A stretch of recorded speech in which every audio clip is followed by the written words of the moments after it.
Zero Malabar സഭയിലെ എറണാകുളം അങ്കമാലി അതിരൂപതയിൽ സിനഡിനെതിരെ പ്രതിഷേധം ശക്തമാവുകയാണ്. അതിരൂപതയ്ക്ക് നൽകിയ ഉറപ്പുകൾ പാലിച്ചില്ല എന്നുള്ളതാണ് ഈ പ്രതിഷേധത്തിന്റെ പ്രധാന കാരണം. കുർബാന തർക്കത്തിൽ അതിരൂപതയ്ക്ക് നൽകിയ താൽക്കാലിക ഇളവ് സ്ഥിരപ്പെടുത്തുമെന്ന വാഗ്ദാനം ചർച്ചയ്ക്ക് പോലും എടുത്തില്ല. സിനഡിനെതിരെ പ്രതിഷേധത്തിൽ നിലപാട് പ്രഖ്യാപിക്കുന്നതിനായി ഇന്ന് കലൂർ റിന്യൂവൽ സെന്ററിൽ അതിരൂപത പ്രതിനിധികളുടെ യോഗവും ചേരും. അനിൽ ജോർജ് വിവരങ്ങളുമായി നമുക്കൊപ്പം ചേർന്നുണ്ട് തത്സമയം. Anil George, good morning.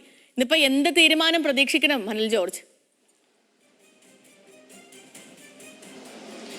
Sethu, ഒരു ഇടവേളയ്ക്ക് ശേഷം വീണ്ടും എറണാകുളം അങ്കമാലി അതിരൂപതയിൽ തർക്കം രൂക്ഷമാവുകയാണ്. സിനഡിനെതിരെ കടുത്ത പ്രതിഷേധമാണ് ഇപ്പോൾ ഉയർന്നു വരുന്നത്.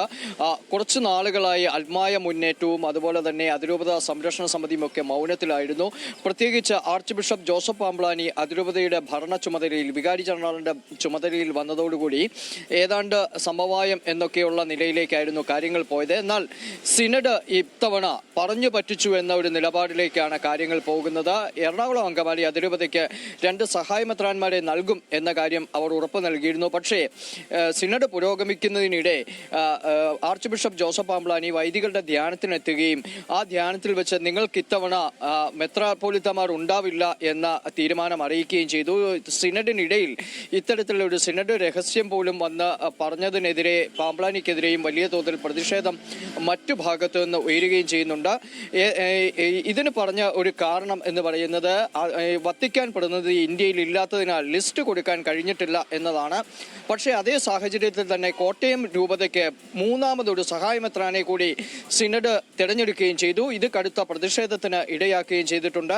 ഈ സാഹചര്യത്തിലാണ് എറണാകുളം അങ്കമാലി അതിരൂപത അംഗങ്ങൾ ഇന്ന് പ്രതിഷേധ ദിനമായി ആചരിക്കുന്നത്. അവർ യോഗം ചേരുകയും ചെയ്യുന്നു. ഇതിനുശേഷം കടുത്ത നടപടികൾ പ്രഖ്യാപിക്കും എന്നാണ് അവർ പറയുന്നത്. സമവായത്തിൽ നിന്ന് പിൻവാങ്ങുന്ന അടക്കമുള്ള നടപടികളിലേക്ക് കാര്യങ്ങൾ പോകും എന്ന് തന്നെയാണ് സൂചന ലഭിക്കുന്നത്. ഒപ്പം തന്നെ എറണാകുളം അങ്കമാലി അതിരൂപതയുടെ ആസ്ഥാന ദേവാലയമായ ബസലിക്കയെ സംബന്ധിച്ച് ചില തീരുമാനങ്ങൾ സിനഡ് കൈക്കൊണ്ടതിലും കടുത്ത അസംതൃപ്തിയുണ്ട്.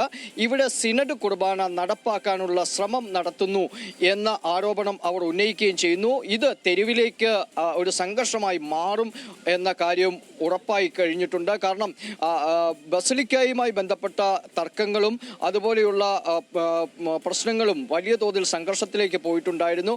വത്തിക്കാൻ പ്രതിനിധിയെ തന്നെ കുപ്പിക്ക് എറിഞ്ഞു വീഴ്ത്തുന്ന സാഹചര്യം പോലും അവിടെ ഉണ്ടായിരുന്നു.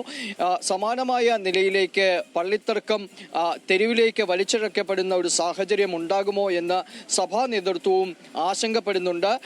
പല രീതിയിൽ സമവായത്തിന് വീണ്ടും ശ്രമം നടക്കുന്നുണ്ടെങ്കിലും അതിരൂപത തങ്ങളുടെ നിലപാടിൽ വിട്ടുവീഴ്ചയില്ല എന്ന് പ്രഖ്യാപിക്കുകയും ചെയ്യുന്നുണ്ട്. സേതു. ഓക്കെ അനിൽ, ശരി.